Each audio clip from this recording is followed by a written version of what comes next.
welcome to the stage a really dear friend of ours. I went to high school with him. We all went to college together. We'd known each other a long time, and you may have seen him on the national tour and in the Broadway companies of In the Heights. Please welcome Antuan Raimone.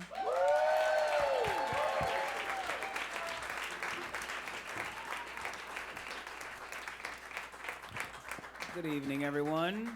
Good evening, public watching. Thank you so much.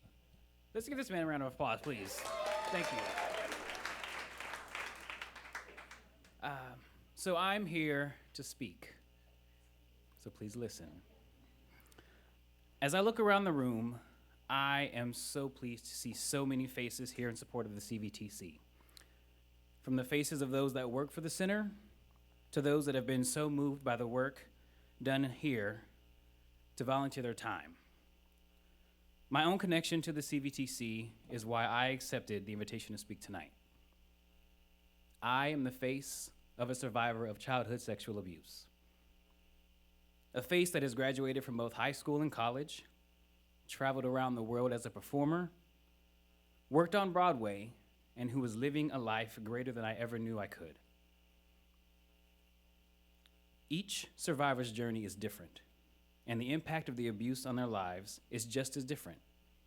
And tonight, I'll be sharing some of my journey with you. Though my abuse happened when I was 7 or 8 years old, I'm going to start my story at my college years.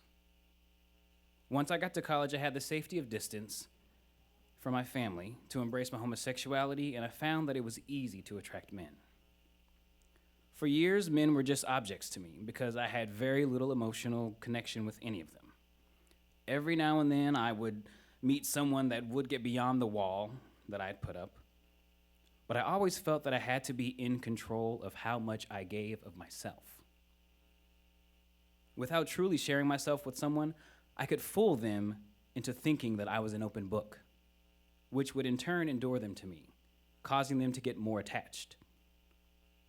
There was a satisfaction that I got from their admiration.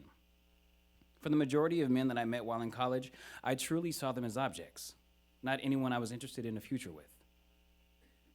Now let's fast forward to my life here in New York. I've dated a few different wonderful men, and during those relationships, I had either successfully cheated or attempted to cheat on each guy. At the time, I didn't know why I would make the choice to put such a wonderful relationship at risk on more than one occasion. I would ask myself every question that I could think to ask. I even went so far as to speak to my dad and ask him why he cheated on my mother, because I thought that maybe in hearing his answer, I would get some type of insight into my own behavior. Thinking that maybe the apple doesn't fall too far from the tree. After much self-analysis with no results, I knew that I needed someone else to start asking the questions, and that's when I decided to call the CVTC. Today, I have absolutely no delusions as to why I cheated. I knew that it was for one simple reason: fear. Specifically, the fear of not having control.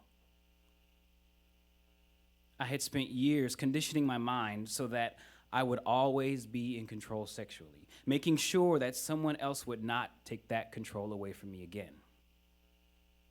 I have since learned how damaging this mindset can be to a relationship, because in my attempt to hold so tightly to that control, I wasn't allowing myself to open up and share so much of the love that I truly know I have to give. Without the CVTC, I don't know when or even if I would have come to this understanding.